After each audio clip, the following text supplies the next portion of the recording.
So let's jump into our segment two. That's the Else Views, which I think we found Corey's. It's your Groot.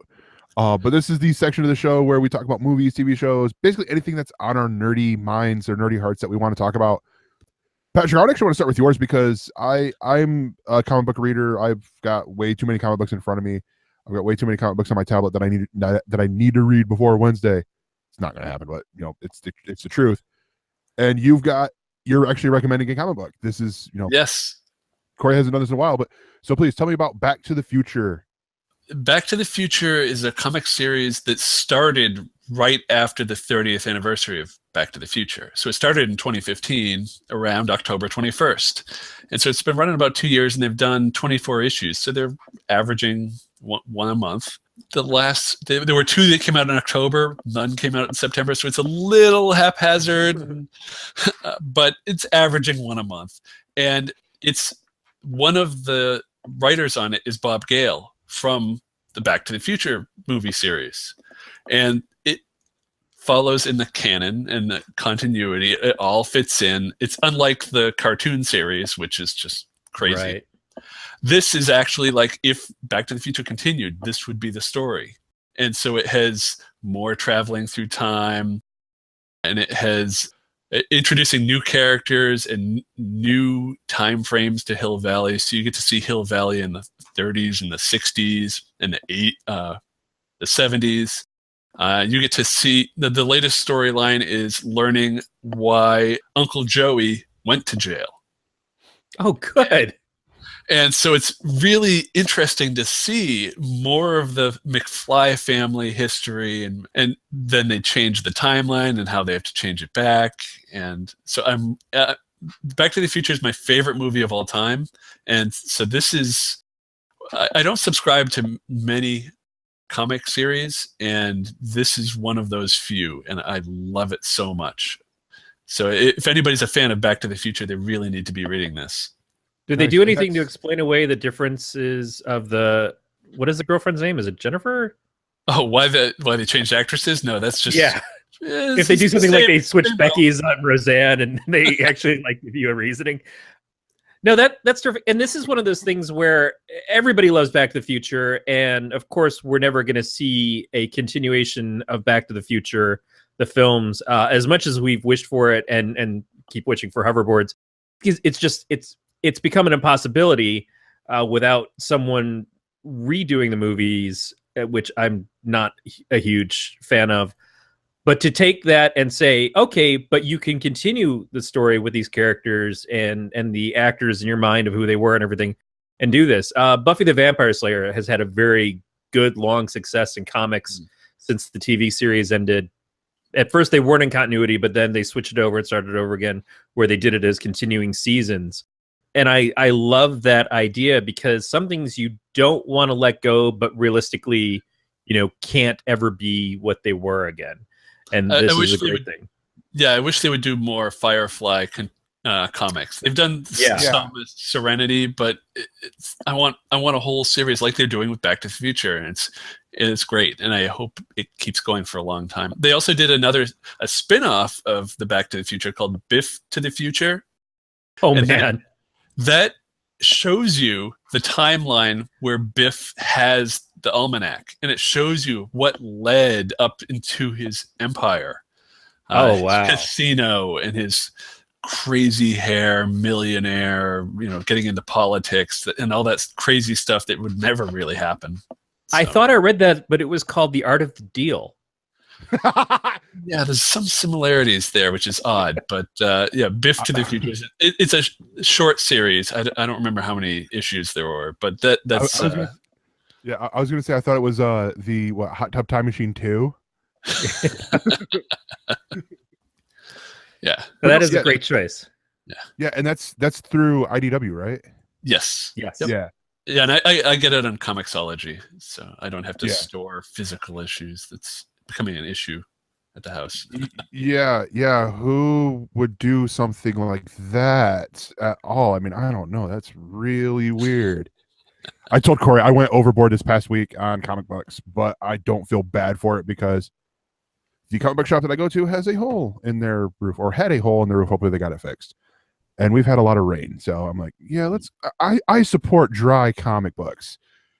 But yeah, so that's great, and we will have a link to Back to the Future through Comixology, and also go to your comic book shop. They probably have it on back stock, on the back. Yeah, and at the very least, they can order you the trade paperbacks. Yeah, they've done some of those. All right, Corey, do you got a nerding out for us in ElseViews? Well, I'm kind of in I'm in a place of I haven't had a lot of chance to watch stuff this past week. This week I'm doing what should be catching up on series that I haven't been able to watch because my wife is traveling. So I could watch whatever I want, and yet I got it in on my craw that I'm gonna watch a bunch of the Hercule Poirot movies. I know that there is a Murder on the Orient Express remake coming out pretty soon. I'm not sure how I feel about how it looks, but I like a lot of the actors and actresses in it. But there was a movie that I really liked as a kid that was Hercule Poirot and had, I didn't realize this until today, Diana Rigg in it, called, not Murder on the Nile, that was one of the other ones, but Peter Ustinov, or I'm going to butcher every name right now. If I could only get my Plex open. I was watching The Great Muppet Caper, which was a mystery movie with the Muppets. It was the follow-up to the Muppet movie. And he was in that, and I was like, oh yeah, I should go and see if I can find this film. And when I did, it allowed me to find that there were like 5 other movies where he played Poirot. A lot of them were made for TV. And so I will have to see what all is available, because a lot of that stuff is hard to find. Evil Under the Sun is the movie I was thinking of. So I haven't really watched these yet, but this is going to be where my week goes. Murder mysteries and Agatha Christie mysteries in general are something that I've really loved, but it's every so often that I actually see something that seems like a quality one. And mysteries in general, I don't see a lot of those things coming out. You see a lot of suspense stuff, but that classic mystery character, unless you're watching PBS on Sundays, there's not a ton of that stuff out there anymore. And I'd like to see some of that kind of make its way back. So I'm hoping, if nothing else, Murder on the Orient Express does well enough that it increases that. Much like I once wished that the G.I. Joe movie had success strictly so I could see ninjas return to the big screen. Yeah. So how do you feel about Alfred Molina playing Poirot on the new movie, The Mystery on the Orient Express? It's not Alfred Molina playing it, is it? I thought it was... No, it's Kenneth Branagh. Oh, is it? I think Branagh's playing Poirot. Either way, I mean, I feel either way with that, Kenneth Branagh or Alfred Molina. I'm like, good choices. Yeah, Alfred Molina would be a pretty terrific Poirot. I would definitely watch that movie too. But this has got Johnny Depp's in it, maybe a little overexposed, but Daisy Ridley's in it. A lot of people that I would like to see bring a sort of gravitas to the film are in there. So is Judi Dench in this? Just in general, I'm excited potentially for it, but I'm treating it with a bit of trepidation, because how does Hollywood handle this? And are they going to get kind of crazy and try to change the ending and stuff to surprise viewers who are familiar with the story from before? I don't love when they do that. I don't want to see another Demi Moore Scarlet Letter. Olivia Colman is in it. Mm-hmm. Michelle Pfeiffer. I really want to love this. I hope I do. So we'll see. But in the meantime, I get to visit some of the classics and go from there. There was another one that I am trying to find, which is almost impossible. I think it's from 1978, called Who Killed the Great Chefs of Europe? And it was a comedy murder mystery. It has the guy who plays Pops on the Goldbergs is one of the main characters in it. And it was just one of those things where all of these chefs were being murdered in a similar way to what their famous recipe was. And just things like that I watched all over the place. Something's Afoot was a play that they used to play on Showtime, a musical Broadway play that had Gene Stapleton in it. I'd love to be able to find that. We'll see. But right now, this is a good jumping off point, and it means that I'm not getting anything done while my wife is away. Nice. Yeah, and it is Kenneth Branagh. I don't know why Google says that Alfred Molina is playing or has played Hercule Poirot in Murder on the Orient Express, but whatever. There's probably been multiple versions of that movie before.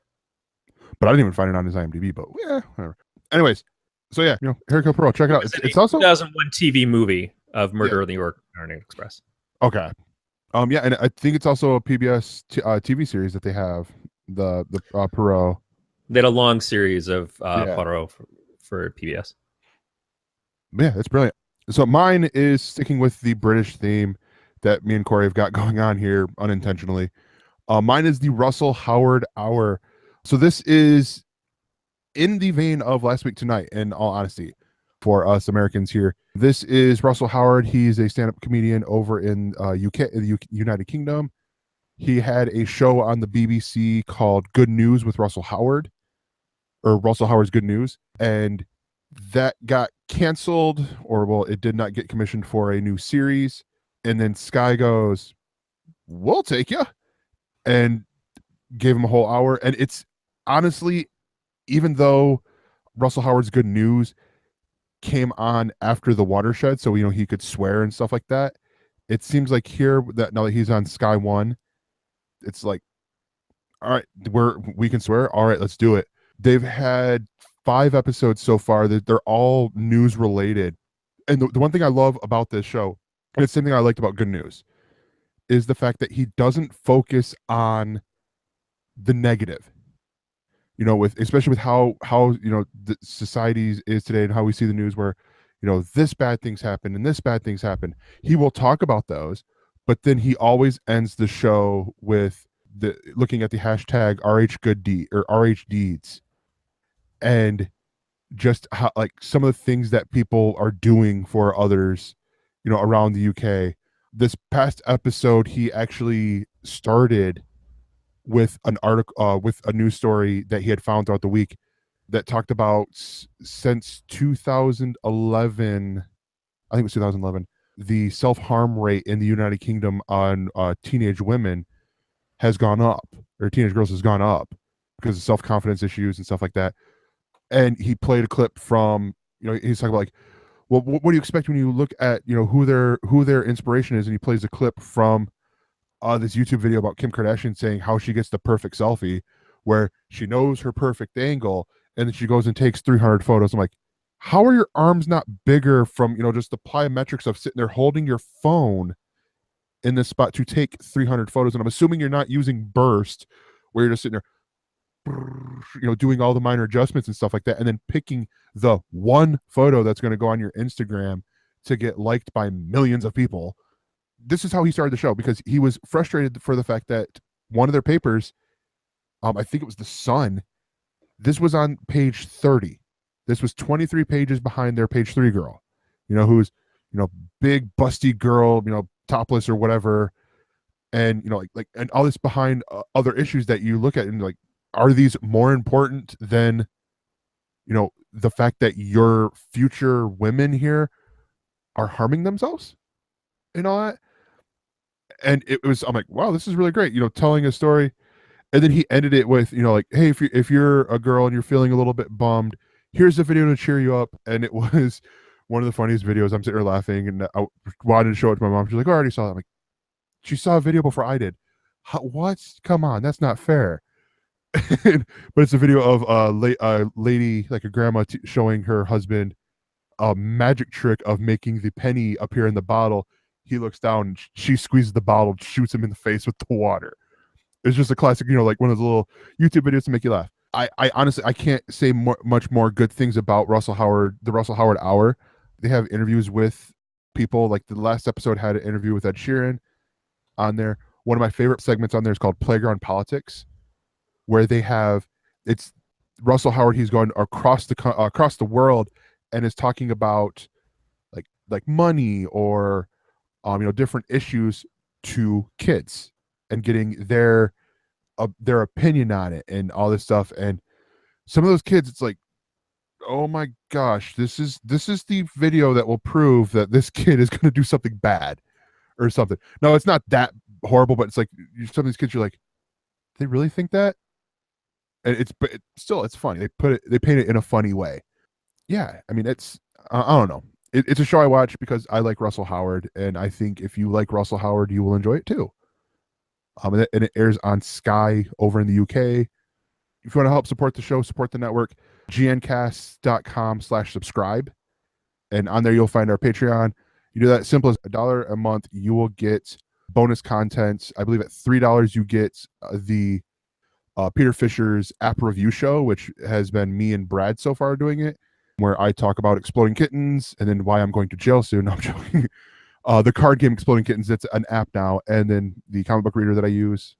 And all, so yeah, it's fun. Patreon.com/Galactic Netcasts, or very simply gncasts.com/support. You. Yeah, you. Is there anybody else listening to this? Come over here. Yous like the show, right? You maybe want to hear more? You know, for the low rock-bottom price of $3 or more a month to the Galactic Network's Patreon, yous maybe just might hear these guys and gals talking about their favorite programmable things on them Dick Tracy telemobile phony things yous folks seem to like so much around here. That's right. When you become a super partner or higher, you get the Applicably Galactic App Reviews Show, where Peter Fisher asks GN podcast hosts and guests their favorite apps on their phones and tablets. Is that or is that not what I just said? Yeah, but I thought just to be a bit more clear. Clear? What do you mean? Forget about it. Scram, kid, you're bad for business. But I'm the host. Why don't you rest that voice of yours for the podcast and leave the promotion for us, you know, professional talkers? Applicably Galactic App Reviews, a special like for GN Patreon super partners, here on Galactic Networks. For more on this Galactic Network podcast, go to gncast.com. That's gncast.com.